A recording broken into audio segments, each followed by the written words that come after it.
김광석 씨 부인 서혜순 씨가 드디어 공개석상의 모습을 드러냈습니다. 자신을 둘러싸고 제기되는 의혹들에 대해서 낱낱이 설명을 했는데 지금부터 여러분과 함께 조목조목 짚어보도록 하겠습니다. 먼저 김기혁 아나운서. 네. 자, 어제 이제 인터뷰를 통해서 자신을 둘러싼 의혹들에 대해서 조목조목 상세하게 자신의 딴에는 입장을 상세하게 밝혔다고 했는데, 네. 자, 하나씩 짚어보도록 하겠습니다. 일단 제일 우리 시청자분들이나 국민의 관심은 과연 김광석 씨의 부인 서혜순 씨가 일단 어떤 이 김광석 씨의 자살과 어떤 연관이 있을지 거기에 일단 쏠리고 있는데, 먼저 어제 인터뷰 가은 동안에 이 많은 취재진이 서혜순 씨에게 인터뷰를 이제 시도를 했습니다. 그 장면 보시고 이어가 보도록 하겠습니다. 전 세계 많이 다녔어요. 병원 치료하러. 돈이 많이 들었어요. 음악이 슬프고 하니까 거기에 좀 빠지고 그런 게 좀 있었어요. 친구분이 잘 알아요. 그분 성격이 막 좀 굉장히 업다운이 심하다는 거. 그러니까 막 자기 영화 홍보하려고 그렇게 하시는 거는 그거는 이상호 기자님 좀 정신이 좀 이상하신 것 같아요.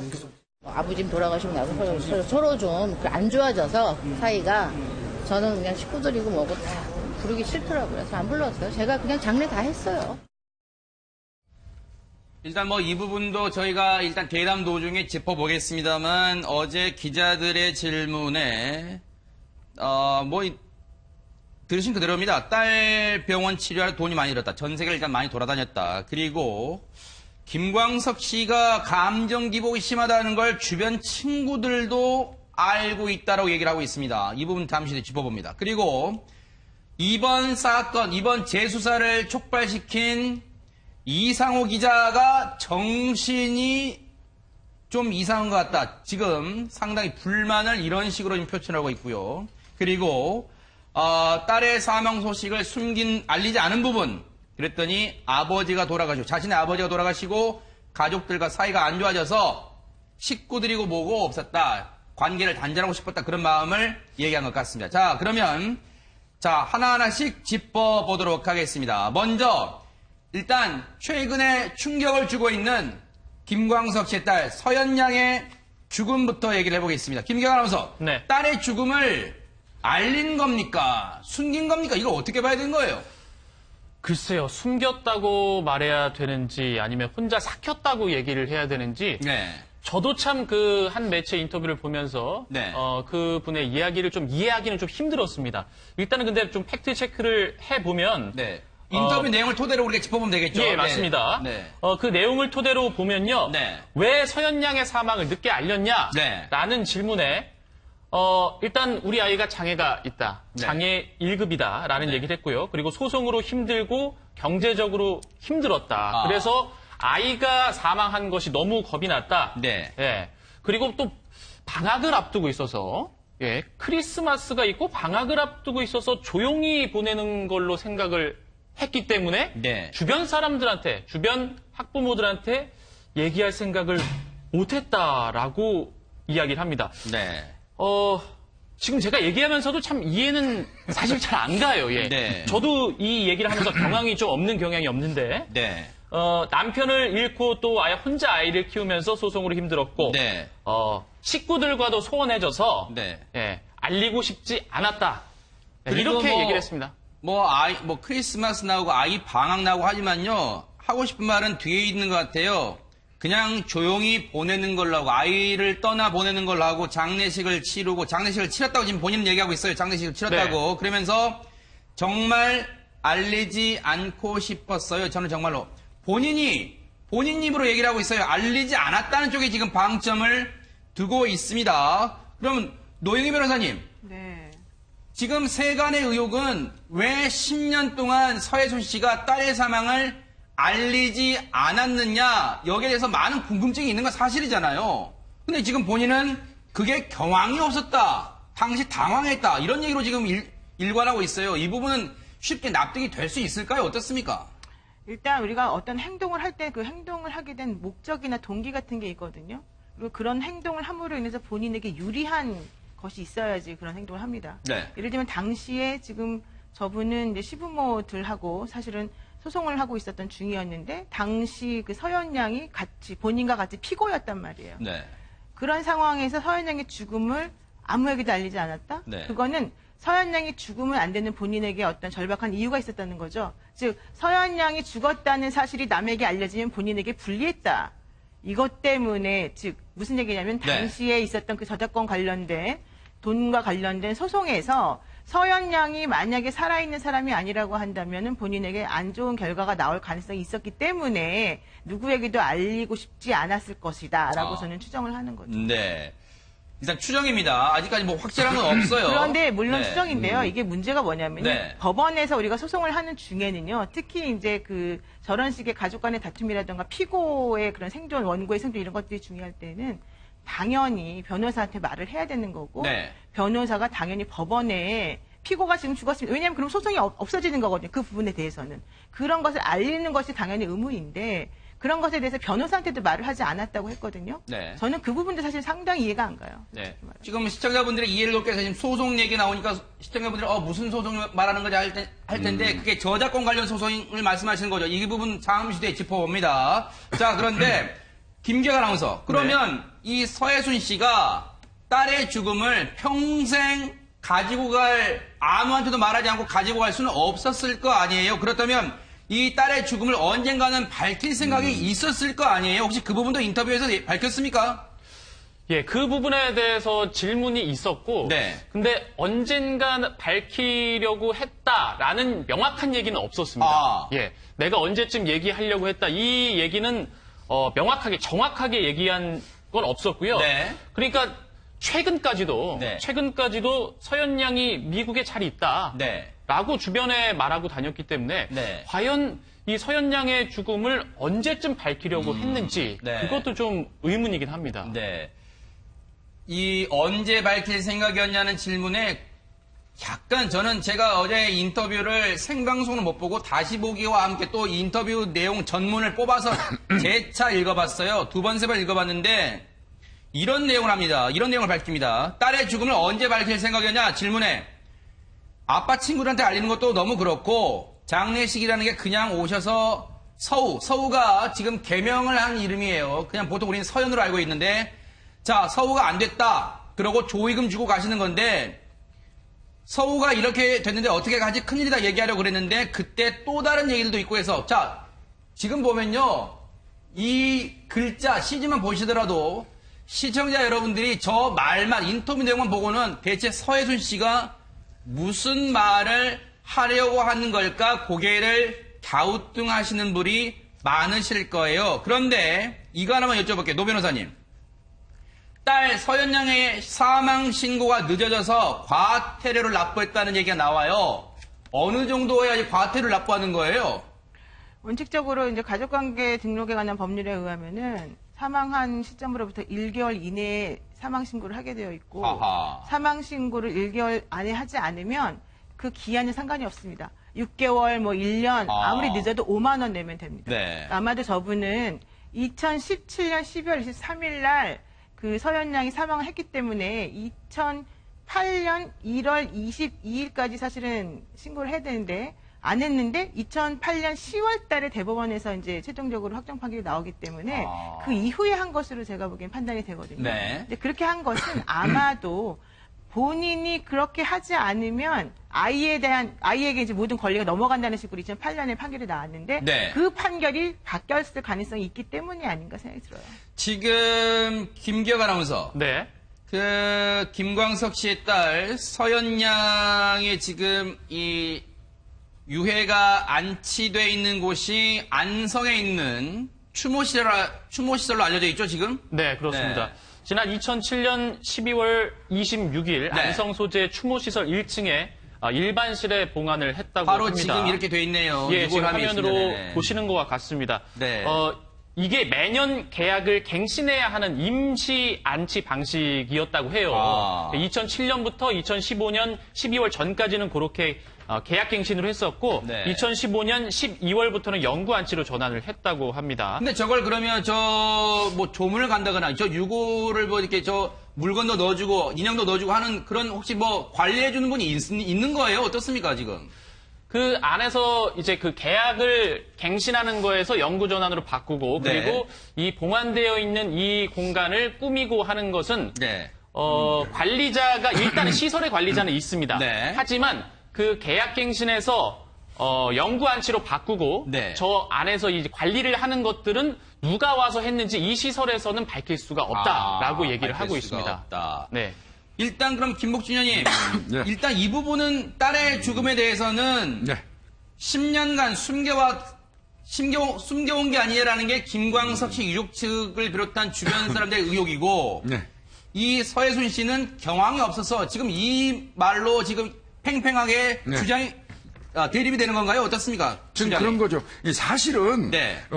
김광석 씨 측이죠. 형이 네. 이제 김광복 씨고 또 지금 도와주고 있는 이상호 기자 등등 해가지고 네. 이분들이 숨겨왔다. 서연이가 네. 숨진 거를 숨겨왔다는 얘기는 바꿔서 얘기하면요. 사실은 살해했다는 식으로 지금 들리거든요. 네.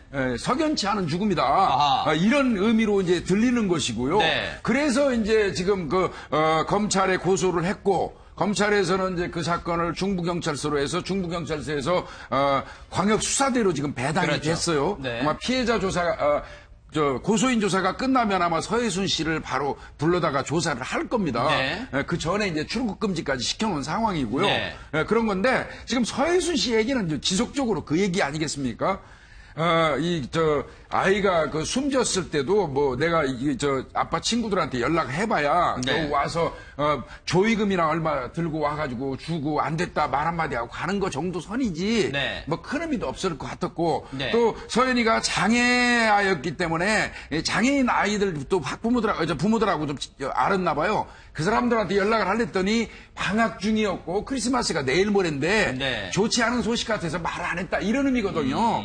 그러면서 이제 시종일관 경황이 없다고 그러는데 저는 노 변호사님 말씀하신 게 맞다고 봐요. 이 사람이 이 숨긴 이유는 소송에서 유리한 결과를 얻기 위한 목적이었다고 저는 봅니다. 네. 지금은 민감한 이 내용이고 민감한 시기이기 때문에 우리가 뭐 단정할 수는 없고 그러면. 추정이라고 일단 네, 저희가 확실하게 시청자 여러분께 말씀을 드렸는데 근데 황 박사님 네. 그러실 것 같아요.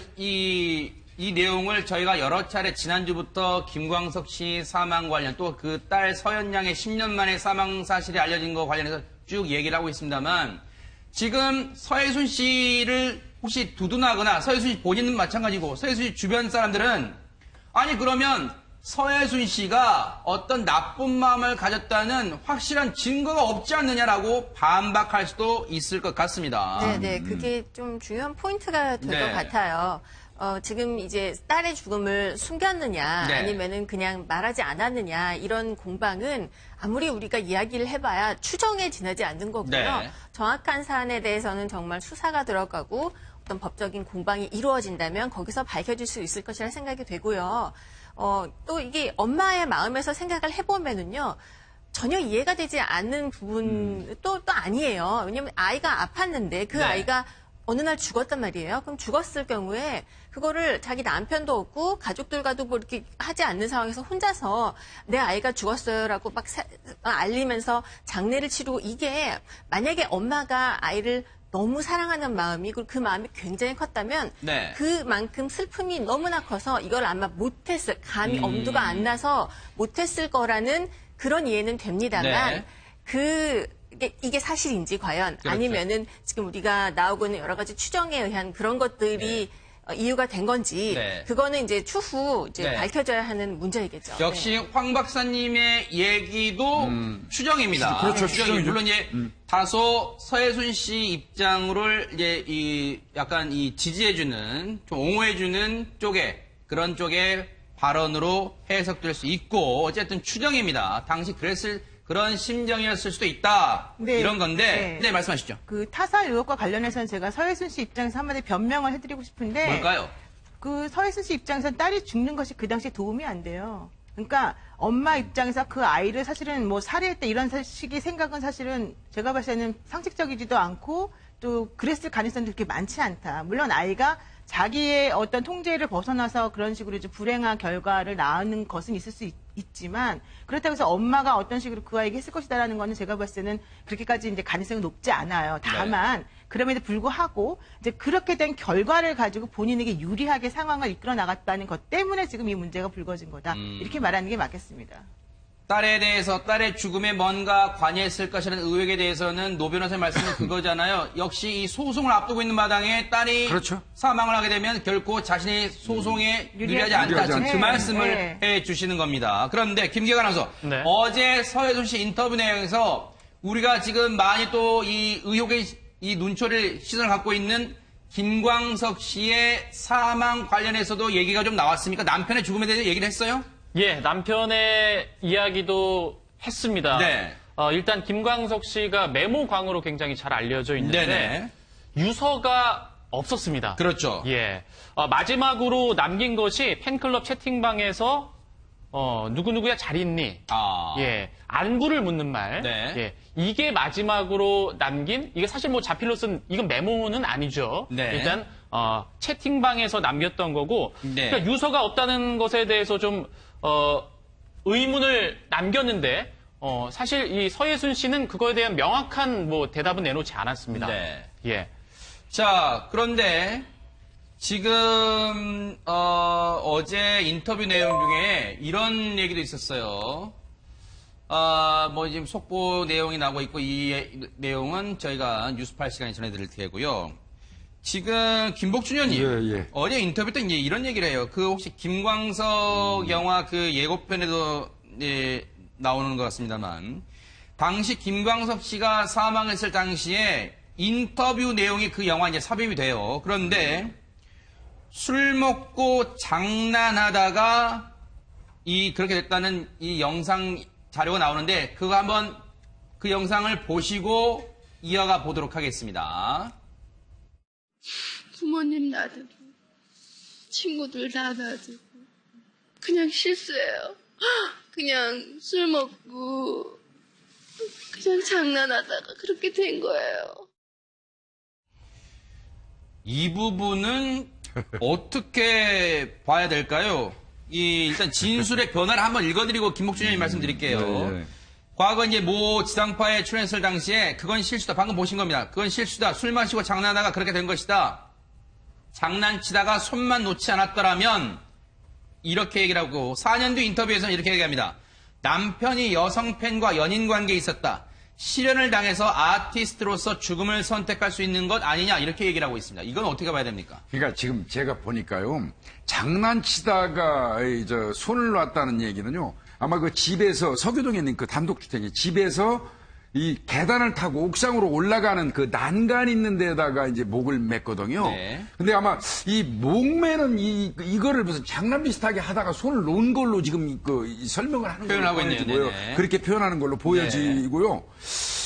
이제 말이 진짜 바뀌기 때문에 이제 문제가 있는 거죠. 또 그렇게 얘기를 하다가 이제 명백히 이 자살이라는 쪽으로 몰고 가요. 이제 그게 뭐였냐면, 원래 슬픈 노래만 부르고, 우울증 같은 걸 알고 있었다. 그렇죠. 이런 식으로 또 말이 변해가고, 또 나중에는 남편이 사실은 열렬 여성 팬하고 어떤 연인 관계를 유지했었는데, 네. 실연을 당했다. 그것 네. 때문에, 아티스트로서 이제 어떤 죽음을 선택한 게 아니냐. 네. 이런 식으로 말이 그 행간마다 자꾸 바뀌니까 네. 이제 이 부분 때문에 의혹이 확산되고 있는 것이죠. 근데 저런 경우에는요, 네. 보통 사건이 일어나고 나서 그러니까 시간이 짧을수록 처음에 나온 얘기가 진실일 가능성이 사실 상당히 그렇죠. 많죠. 그래서 술 먹다 장난으로 그랬던 거예요. 손만 놓지 않았으면 이런 말이 자기가 손을 놓지 않았으면이라는 말인지 김광석 씨가 손을 놓지 않았으면이라는 말인지 사실 잘 모르겠어요. 아하. 그렇지만 여러 가지 그 당시에 그 죽음과 관련된 객관적인 증거들하고 맞추어서 생각을 해본다면 뭐 검찰이든 경찰이든 변호사인 제가 보더라도 당시에 김광석 씨 죽음이 일반적인 본인의 자살은 아니었다는 식으로 지금 들리거든요.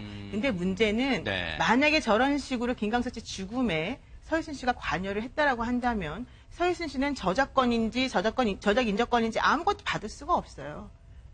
그리고 그 아까 말한 그 딸 죽음과 관련해서도 물론 제가 타살은 아닐 거라고 말했지만 타살은 아니라 하더라도 아이가 죽는 걸 방치했다고 한다면 역시 아이와 관련해서 본인이 아이로부터 상속을 받을 수가 없어요. 이런 모든 것들이 전부 다 이제 돈하고 다 연결되어 있는 것이기 때문에 제가 봤을 때는 이 나중에 나오는 뭐 몇 년 있다 나온 그런 변명 이런 것들보다는 초창기 때 그분이 한 말을 중심으로 다시 파헤쳐보는 게 가장 중요하다고 봅니다. 근데 어제 인터뷰에서는 이제 서혜순 씨는 이 당시의 인터뷰는 기억이 안 난다. 그렇죠. 예, 술 먹고 장난하다 그렇게 된 것이다라고 말하는 것은 본인이 기억이 안 난다. 오히려 이제 내가 언제 그런 말을 했냐라고 되묻기도 했거든요. 아니, 영상이 있잖아요. 영상이 있는데 그렇게 말을 해요? 예, 영상을 또 본인은 기억을 못하는 건지 네. 어쨌든 기억이 안 난다라고 합니다. 하지만 이제 자료를 보셨잖아요. 네. 자료를 보시듯이 명확히 인터뷰를 한 내용이 있습니다. 네. 그랬더니 장난으로 했다 이 말에 지금 보세요. 기자들이 물어보는 말에 지금 이렇게 대답하고 있습니다. 부연 설명을. 기자들이 물어보는 말에 제가 당시 남편이 김광석 씨 사망 당시입니다. 제가 정신도 없고 하니까 그냥 무슨 꿈꾸듯이 무슨 연극하듯 연극처럼 간 것 같다고 장난치듯이 그렇게 얘기한 게 와전된 것 같은데 이거를 김복준 의원님 예. 글쎄요 뭐 20년 가까이 흐른 지금에 와서 하는 말이지만 이 부분을 장난같이 무슨 일인지 모르겠다고 한 게 와전됐다고 이렇게 말하는 게 분명히 앞서 그 인터뷰 영상하고는 해석이 많이 차이가 있을 수 있는 거 아닌가 생각도 해봅니다. 어떻습니까? 다르죠? 네. 지금 이제 뒤늦게 지금 이렇게 얘기하는 저 내용하고 처음에 뭐 손만 놓지 않았으면 하고 그 얘기하고는 네. 영판 다른 얘기죠. 저도 노 변호사님 말대로 이게 자꾸 변해가는 과정 중에서 맨 앞에 처음에 최초에 진술했던 내용이 네. 가장 우리가 눈여겨보고 그쪽에 중심을 맞춰서 수사를 해야 된다고 생각해요. 네. 네. 황 박사님 보실 때는 어떠세요? 근데 이런 영상이 당시에 나왔을 때도 그렇고요. 그 당시에도 분명히 적절한 수사가 이루어졌을 텐데 그 과정에서 저 어떤 인터뷰 내용이 어떤 자료로 어떻게 사용됐는지가 지금 제가 좀 잘 알 수가 없겠거든요. 그래서 그 점이 어떻게 활용됐는지가 사실 궁금하고요. 그리고 사실 사람이 기억이 오래 지나면은 그 기억을 자기가 유리한 자기가 기억하고 싶은 것만 선별적으로 기억을 하게 될 가능성이 있습니다. 왜냐하면 인간은 망각의 동물이고 분명히 잊어버리는 내용들이 많은데 그중에서 기억을 하고 있다는 것은 자기가 분명히 기억을 하고 있어야 돼서 기억을 하는 것이고 혹은 그것이 이제 왜곡된 기억이라 하더라도 그것을 자꾸 왜곡되고 잘못된 기억을 반복해서 되뇌이다 보면은 그게 마치 사실인 것처럼 생각해버리게 되는 경향도 분명히 있거든요. 그래서 지금 보면은 저 인터뷰 내용과 또 4년 뒤에 어떤 인터뷰 내용과 또 지금 하고 있는 말들이 전부 다 다르긴 하지만 과연 어떤 게 사실일지 계속해서 의문만 네. 증폭되고 있는 상황입니다. 일단 노 변호사님 네. 지금 이 서혜순 씨를 둘러싼 의혹 중에 또 하나 빼놓을 수 없는 게 재산 관련 분쟁이잖아요. 앞서 말씀드린 거긴 저작권 분쟁도 있고요. 이 재산 관련 분쟁에서 앞서 말씀하신 것처럼 딸의 사망이 결코 서혜순 씨 본인에게는 유리하게 흘러갈 국면이 전혀 없다. 지금 이렇게 말씀하셨잖아요. 그 당시에는. 네, 그 당시에는. 그러니까 소송에서 결론이 나기 전까지. 네. 그렇다면 이 부분에 대해서 김광석 씨 유족 측에서는 서혜순 씨가 이른바 소송 사기를 벌이고 있다 이렇게 주장하는 건가요? 지금 어떻습니까? 그러니까 기본적으로 만약에 서현 씨가 살아 있었었고 그래서 결론이 서현 씨한테 모든 권한이 있다는 식으로 지금 결론이 난 거라면 아무 문제가 없는 거잖아요. 그런데 서현 씨가 살아있지 않은 상황에서 서현 씨 죽은 사람에게 권리가 있다는 식으로 얘기가 난 거잖아요. 네. 근데 지금 이제 포인트가 두 가지인데 네. 첫 번째는 만약에 서현 씨가 사망했다는 것을 당시 재판부가 알았더라면 네. 모든 권리는 서현 씨에게 있다라는 식으로 결론이 났을까? 그게 안 났을 가능성이 있다는 게 첫 번째 얘기고요. 네. 두 번째로 서현 씨가 만약에 사망했다라고 하는 것이 그 당시에 뭐 밝혀졌든 밝히지 않았던 간에 소송이 이렇게 흘렀는데 그렇다면 결론적으로 누가 이득을 받는가? 지금 이제 서혜순 씨 입장에서는 내가 엄마니까 서현이가 죽어도 다 내가 받는 거고 다 내 건데 무슨 상관이냐 이런 식으로 어제 말을 했는데 네. 만약에 아까 제가 말씀드린 것처럼 서현 씨가 아하. 죽은 다음에 혹은 그 죽음과 서현 씨 어머니가 관련이 네. 있다면 사실은 서현 씨 어머니가 모든 재산을 가질 수는 없거든요. 아. 그러니까 그런 부분에 있어서 약간 좀 문제가 있어요. 그래서 제가 봤을 네. 때는 소송 사기가 될 수도 있고 안 될 수도 있는데 네. 그것과 별개로 이 유족 측에서는 재심 신청을 하시는 게 맞겠습니다. 네. 대법원 당시 판결에 대해서. 알겠습니다. 김광석 씨 부인 서혜순 씨가 드디어 공개석상의 모습을 드러냈습니다. 자신을 둘러싸고 제기되는 의혹들에 대해서 낱낱이 설명을 했는데 지금부터 여러분과 함께 조목조목 짚어보도록 하겠습니다. 먼저 김기혁 아나운서. 네. 자, 어제 이제 인터뷰를 통해서 자신을 둘러싼 의혹들에 대해서 조목조목 뭐 상세하게 자신의 딴에는 입장을 상세하게 밝혔다고 했는데 네. 자, 하나씩 짚어보도록 하겠습니다. 일단 제일 우리 시청자분들이나 국민의 관심은 과연 김광석 씨의 부인 서혜순 씨가 일단 어떤 이 김광석 씨의 자살과 어떤 연관이 있을지 거기에 일단 쏠리고 있는데 먼저 어제 인터뷰 가은 동안에 이 많은 취재진이 서혜순 씨에게 인터뷰를 이제 시도를 했습니다. 그 장면 보시고 이어가 보도록 하겠습니다. 전 세계 많이 다녔어요. 병원 치료하러. 돈이 많이 들었어요. 음악이 슬프고 하니까 거기에 좀 빠지고 그런 게 좀 있었어요. 친구분이 잘 알아요. 그분 성격이 막 좀 굉장히 업다운이 심하다는 거. 그러니까 막 자기 영화 홍보하려고 그렇게 하시는 거는 그거는 이상호 기자님 좀 정신이 좀 이상하신 것 같아요.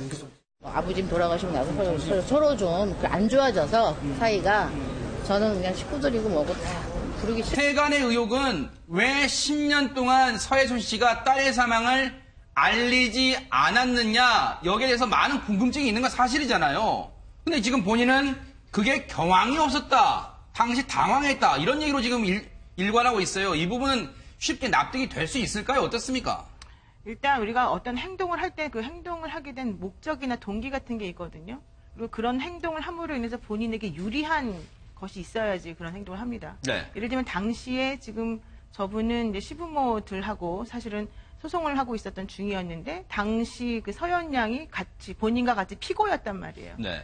그런 상황에서 서현 양의 죽음을 아무에게도 알리지 않았다? 네. 그거는 서현 양이 죽으면 안 되는 본인에게 어떤 절박한 이유가 있었다는 거죠. 즉 서현 양이 죽었다는 사실이 남에게 알려지면 본인에게 불리했다.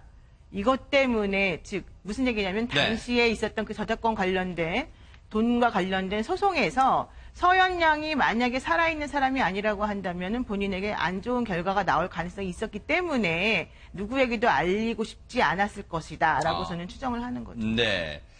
일단 추정입니다. 아직까지 뭐 확실한 건 없어요. 그런데 물론 네. 추정인데요. 이게 문제가 뭐냐면 네. 법원에서 우리가 소송을 하는 중에는요. 특히 이제 그 저런 식의 가족 간의 다툼이라든가 피고의 그런 생존, 원고의 생존 이런 것들이 중요할 때는 당연히 변호사한테 말을 해야 되는 거고 네. 변호사가 당연히 법원 더라고요. 그래서 안 불렀어요. 제가 그냥 장례 다 했어요. 일단 뭐 이 부분도 저희가 일단 대담 도중에 짚어보겠습니다만 어제 기자들의 질문에 들으신 그대로입니다. 딸 병원 치료할 돈이 많이 들었다. 전 세계를 일단 많이 돌아다녔다. 그리고 김광석 씨가 감정 기복이 심하다는 걸 주변 친구들도 알고 있다라고 얘기를 하고 있습니다. 이 부분 잠시 뒤에 짚어봅니다. 그리고 이번 사건, 이번 재수사를 촉발시킨 이상호 기자가 정신이 좀 이상한 것 같다. 지금 상당히 불만을 이런 식으로 지금 표현하고 있고요. 그리고 딸의 사망 소식을 알리지 않은 부분. 그랬더니 아버지가 돌아가시고 자신의 아버지가 돌아가시고 가족들과 사이가 안 좋아져서 식구들이고 뭐고 없었다. 관계를 단절하고 싶었다. 그런 마음을 얘기한 것 같습니다. 자, 그러면 자 하나하나씩 짚어보도록 하겠습니다. 먼저 일단 최근에 충격을 주고 있는 김광석 씨의 딸 서현 양의 죽음부터 얘기를 해보겠습니다. 김기혁 아나운서, 네. 딸의 죽음을 알린 겁니까? 숨긴 겁니까? 이걸 어떻게 봐야 되는 거예요? 글쎄요, 숨겼다고 말해야 되는지 아니면 혼자 삭혔다고 얘기를 해야 되는지 네. 저도 참 그 한 매체 인터뷰를 보면서 네. 그분의 이야기를 좀 이해하기는 좀 힘들었습니다. 일단은 근데 이번에 피고가 지금 죽었습니다. 왜냐하면 그럼 소송이 없어지는 거거든요. 그 부분에 대해서는. 그런 것을 알리는 것이 당연히 의무인데 그런 것에 대해서 변호사한테도 말을 하지 않았다고 했거든요. 네. 저는 그 부분도 사실 상당히 이해가 안 가요. 네. 지금 시청자분들의 이해를 돕기 위해서 지금 소송 얘기 나오니까 시청자분들이 무슨 소송을 말하는 거지 할 텐데 그게 저작권 관련 소송을 말씀하시는 거죠. 이 부분 잠시 짚어봅니다. 자, 그런데 김기혁 아나운서, 그러면 이 서혜순 씨가 딸의 죽음을 평생 가지고 아무한테도 말하지 않고 가지고 갈 수는 없었을 거 아니에요? 그렇다면 이 딸의 죽음을 언젠가는 밝힐 생각이 있었을 거 아니에요? 혹시 그 부분도 인터뷰에서 밝혔습니까? 예, 그 부분에 대해서 질문이 있었고, 네. 근데 언젠가 밝히려고 했다라는 명확한 얘기는 없었습니다. 아. 예, 내가 언제쯤 얘기하려고 했다 이 얘기는 명확하게 정확하게 얘기한 건 없었고요. 네. 그러니까 최근까지도 네. 서현 양이 미국에 잘 있다. 네. 라고 주변에 말하고 다녔기 때문에 네. 과연 이 서현 양의 죽음을 언제쯤 밝히려고 했는지 네. 그것도 좀 의문이긴 합니다. 네. 이 언제 밝힐 생각이었냐는 질문에 약간 저는 제가 어제 인터뷰를 생방송을 못 보고 다시 보기와 함께 또 인터뷰 내용 전문을 뽑아서 재차 읽어봤어요. 두 번, 세 번 읽어봤는데 이런 내용을 합니다. 이런 내용을 밝힙니다. 딸의 죽음을 언제 밝힐... 좀 팩트 체크를 해보면 네. 인터뷰 내용을 토대로 우리가 짚어보면 되겠죠? 예, 네. 맞습니다. 네. 그 내용을 토대로 보면요. 네. 왜 서현 양의 사망을 늦게 알렸냐? 네. 라는 질문에 일단 우리 아이가 장애가 있다. 네. 장애 1급이다. 라는 네. 얘기를 했고요. 그리고 소송으로 힘들고 경제적으로 힘들었다. 아. 그래서 아이가 사망한 것이 너무 겁이 났다. 네. 예. 그리고 또 방학을 앞두고 있어서 예, 크리스마스가 있고 방학을 앞두고 있어서 조용히 보내는 걸로 생각을 했기 때문에 네. 주변 사람들한테, 주변 학부모들한테 얘기할 생각을 못했다라고 이야기를 합니다. 네. 지금 제가 얘기하면서도 참 이해는 사실 잘 안 가요. 예. 네. 저도 이 얘기를 하면서 경향이 좀 없는 경향이 없는데 네. 남편을 잃고 또 아예 혼자 아이를 키우면서 소송으로 힘들었고 네. 식구들과도 소원해져서 네. 예, 알리고 싶지 않았다. 네, 그리고 이렇게 뭐- 얘기를 했습니다. 크리스마스 나오고 아이 방학 나오고 하지만요, 하고 싶은 말은 뒤에 있는 것 같아요. 그냥 조용히 보내는 걸로 하고, 아이를 떠나 보내는 걸로 하고, 장례식을 치르고, 장례식을 치렀다고 지금 본인은 얘기하고 있어요. 장례식을 치렀다고. 그러면서 정말 알리지 않고 싶었어요. 저는 정말로. 본인 입으로 얘기를 하고 있어요. 알리지 않았다는 쪽에 지금 방점을 두고 있습니다. 그럼 노영희 변호사님, 네. 지금